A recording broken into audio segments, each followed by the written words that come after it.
My name is Emily Hart. I'm 34, and last Christmas, my family made it painfully clear just how replaceable I was to them. It started with a voicemail. I was sitting on my living room floor, surrounded by wrapping paper cinnamon-scented candles burning low, and my phone lit up with a missed call from Dad. I didn't think much of it. Probably just confirming what time they'd be arriving for Christmas Eve dinner. I played the voicemail on speaker while folding tissue paper into a gift bag. His voice cut through the room like a blade. Christmas is off. Expect a call from our lawyer. He said I had crossed a line with my constant questions about their finances. He said they needed space from my controlling behavior. My breath caught mid-fold, and I just sat there holding a ribbon in my hands like it was some kind of lifeline.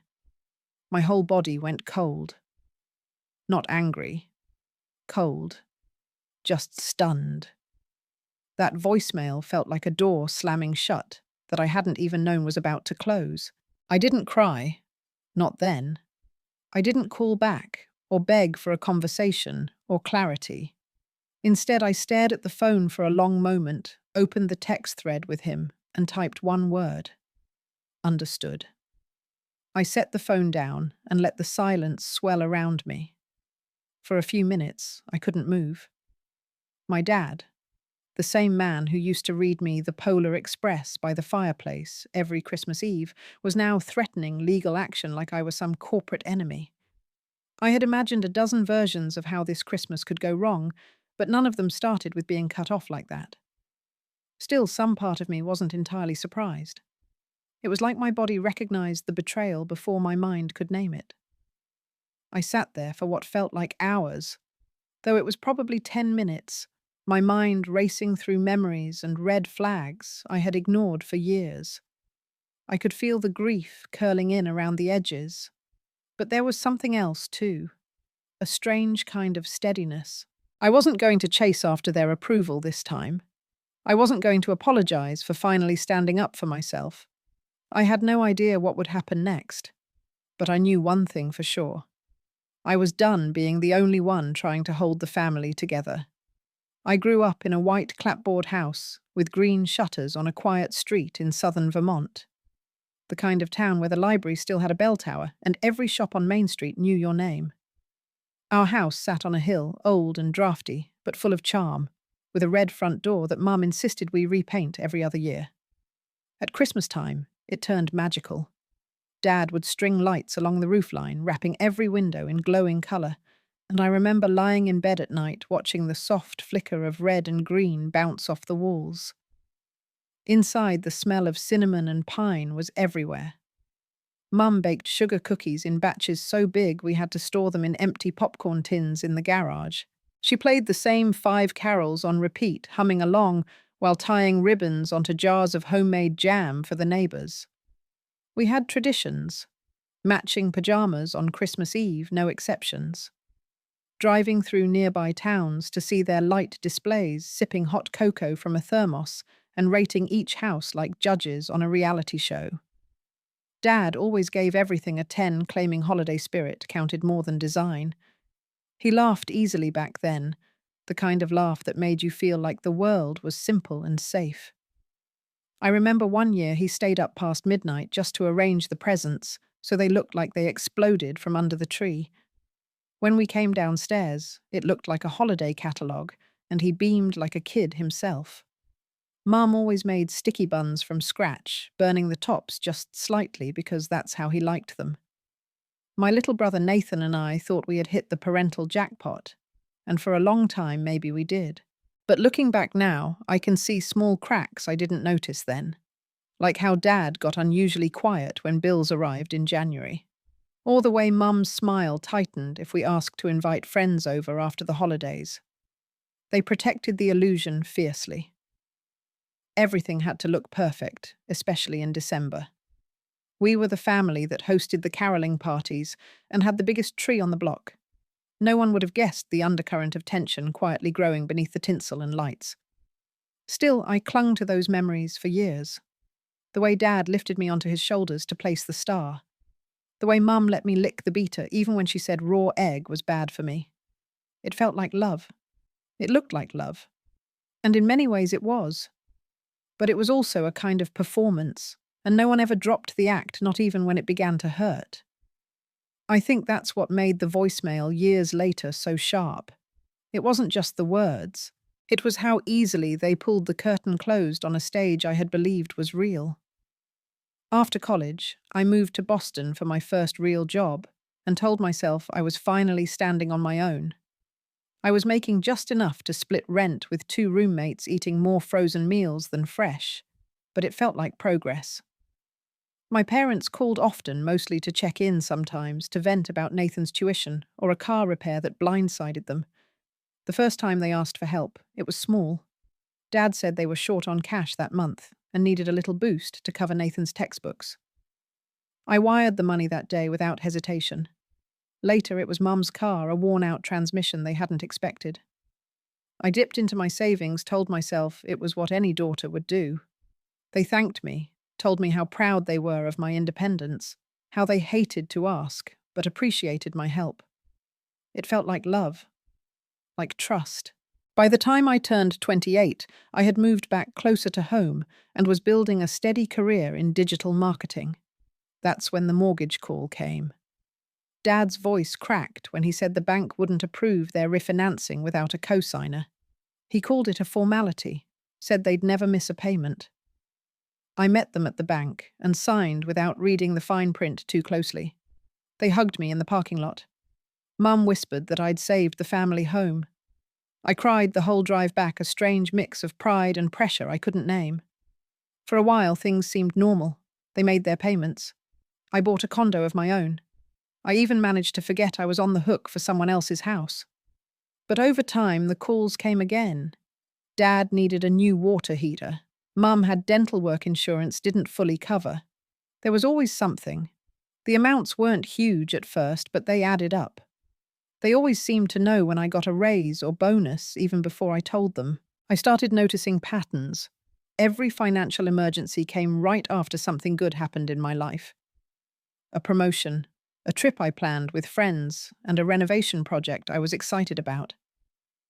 Somehow, the moment I shared something joyful, their needs showed up like clockwork. It wasn't just a coincidence. And when I hesitated or asked questions, I was met with guilt, reminders of everything they'd given me, emotional appeals wrapped in nostalgia. One afternoon, Mum mentioned casually that they'd pulled from the home equity line to redo the kitchen. Since your name's on the mortgage anyway. That was the first time I felt the ground shift. I didn't even know they had a home equity line. No one asked. No one told me. And when I raised a concern, they brushed it off like I was being dramatic.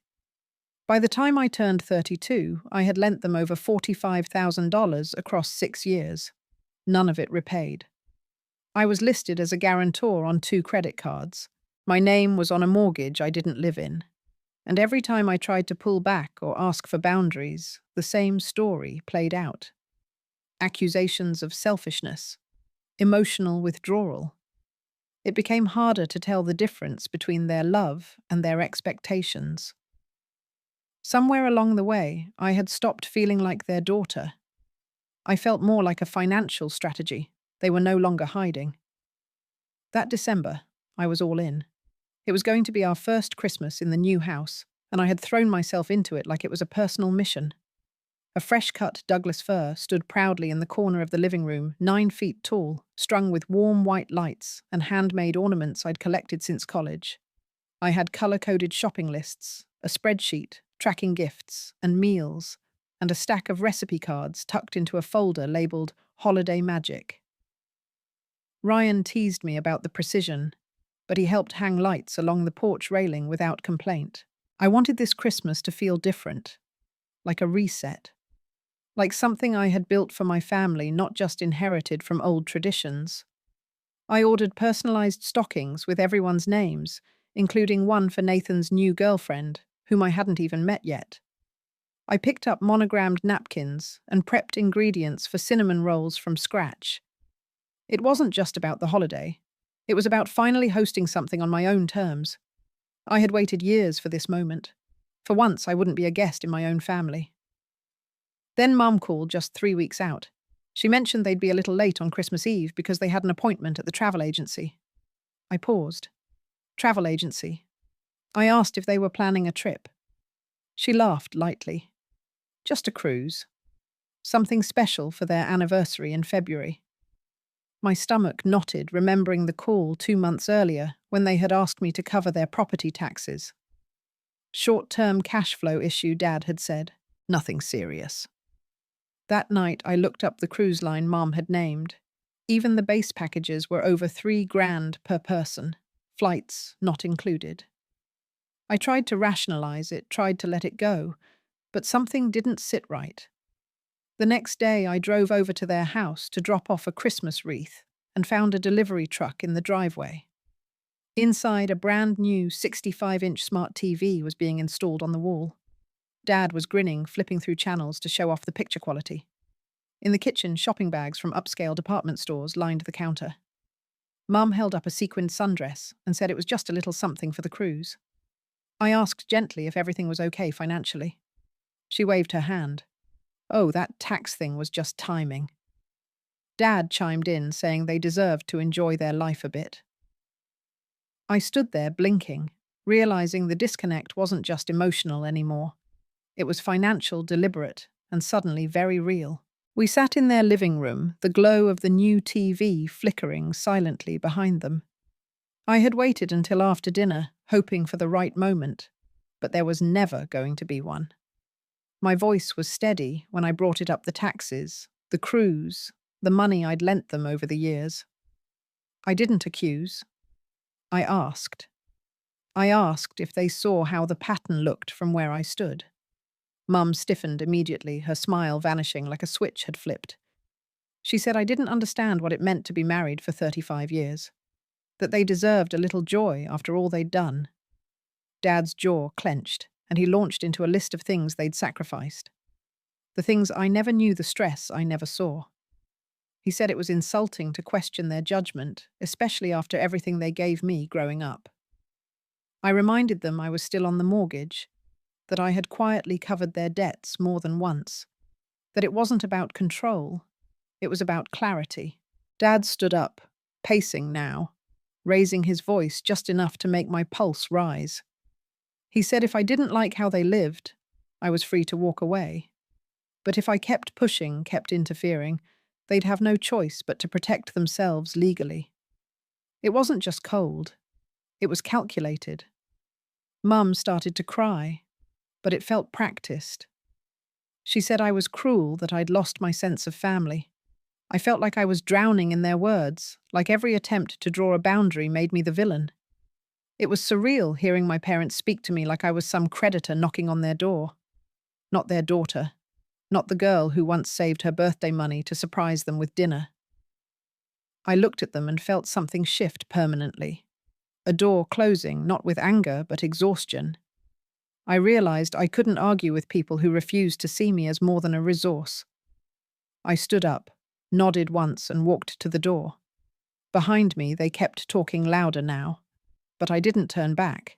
That night, something in me broke, and maybe finally something else started to heal. The morning after that conversation, I didn't cry. I didn't call anyone. I opened my laptop and started reading everything I could about co-signing a mortgage. I found forums, legal blogs, and even IRS articles. It was the first time I allowed myself to think about what my name on their house really meant.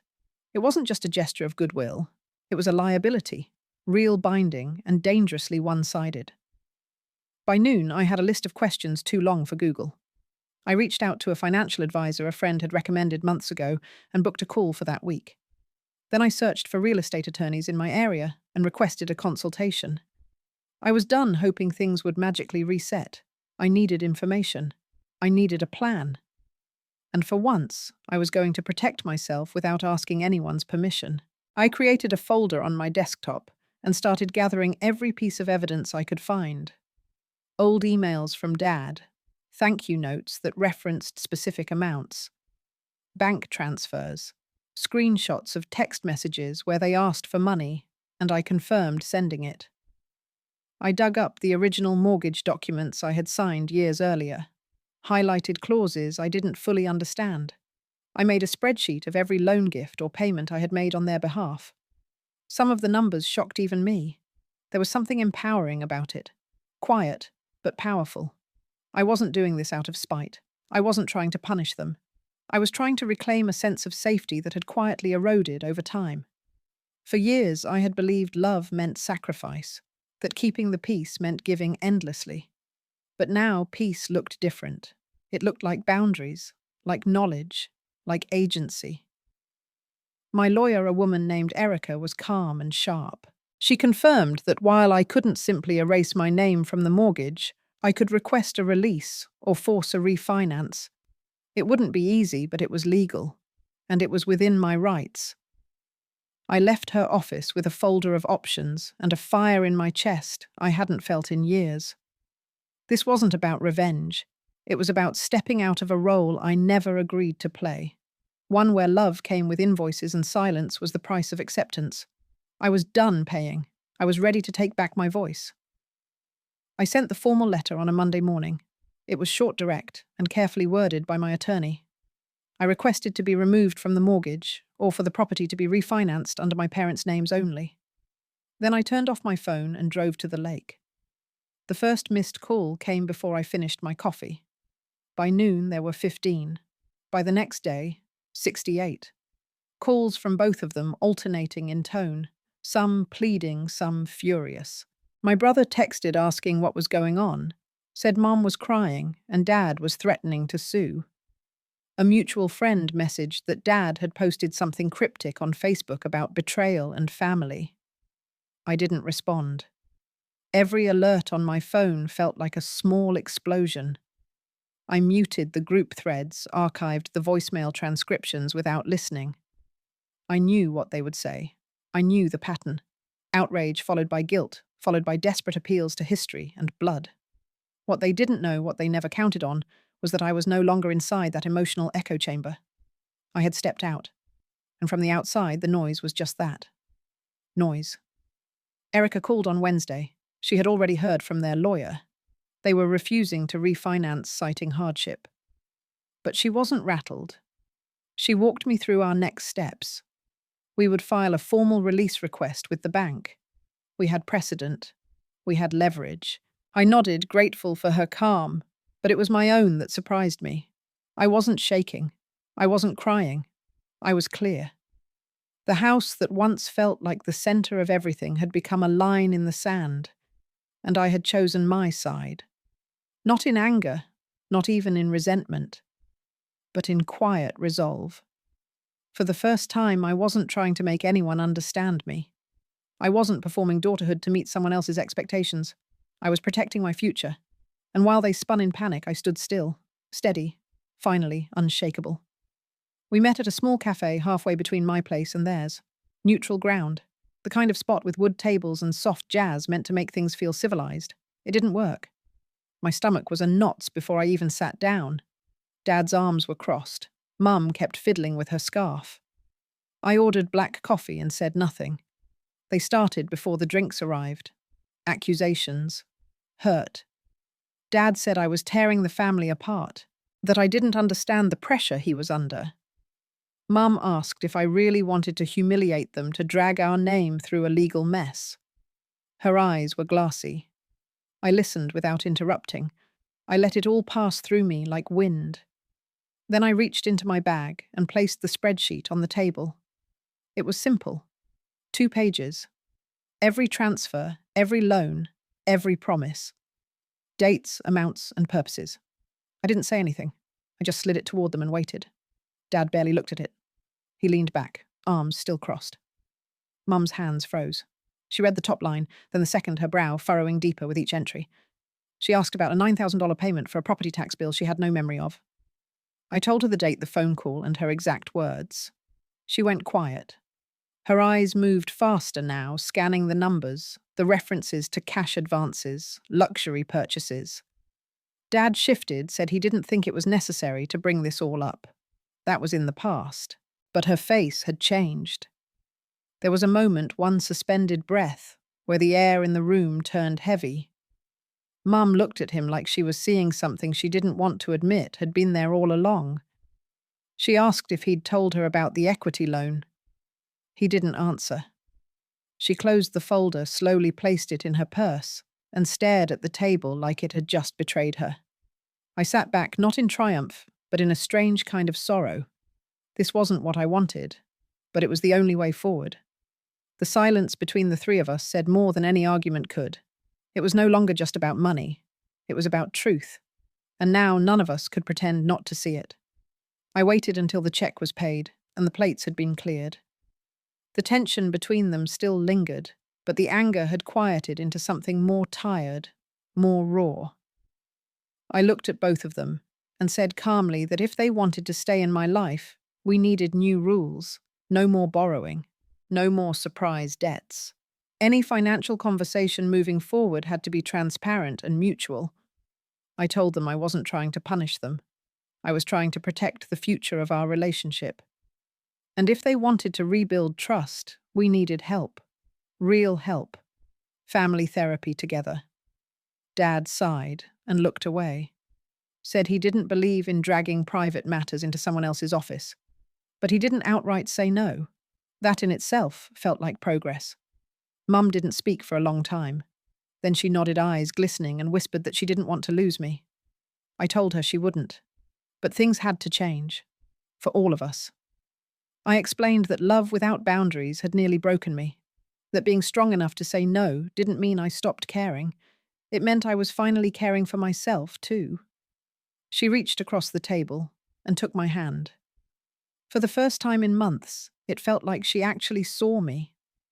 As we walked out of the cafe, there was no hug, no promises. Just a kind of fragile quiet, like the ground had shifted, and no one wanted to speak too loudly. I didn't feel victorious. I felt exhausted, but steady, like I had reclaimed a piece of myself that I didn't know was missing.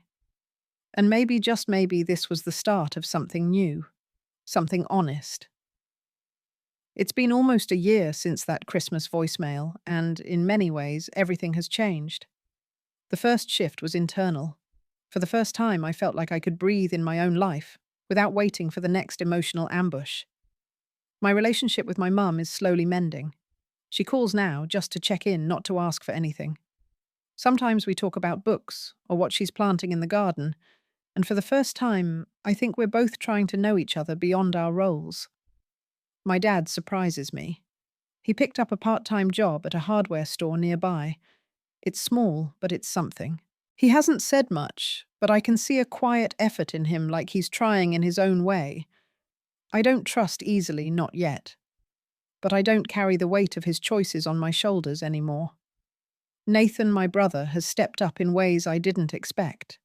He asked questions. He apologized. He offered to help with Mum's appointments when I needed space.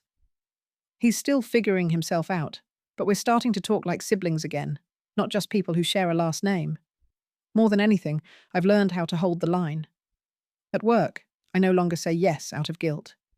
With friends, I no longer carry more than my share just to avoid discomfort. I've stopped mistaking kindness for compliance, and every time I choose peace over people-pleasing, I feel stronger. There's joy now in small things. Saturday mornings with coffee and a walk, reading by the window with no background noise, hosting dinner and not worrying if it's enough. My life feels like mine again, not borrowed, not owed. Healing didn't come all at once. It showed up slowly like light through drawn curtains. I still have hard days, but now I meet them with tools, not fear. I've learned that love with boundaries is still love. Sometimes it's the only kind that can survive. And if you're where I was caught between duty and drowning, I want you to know you're not alone. It's okay to say no. It's okay to choose yourself. You are not ungrateful for protecting your peace. You are allowed to start over. And sometimes starting over is the bravest thing we ever do. Thank you for listening to my story. Sharing this wasn't easy, but if it reaches even one person who's felt the same kind of pressure confusion or quiet heartbreak, then it's worth it. I'm learning that healing doesn't have to be loud to be real. Now I'd love to hear from you. Have you ever had to choose between peace and self-respect in your family? If you feel safe, share your story in the comments. You never know who might feel a little less alone because of your words.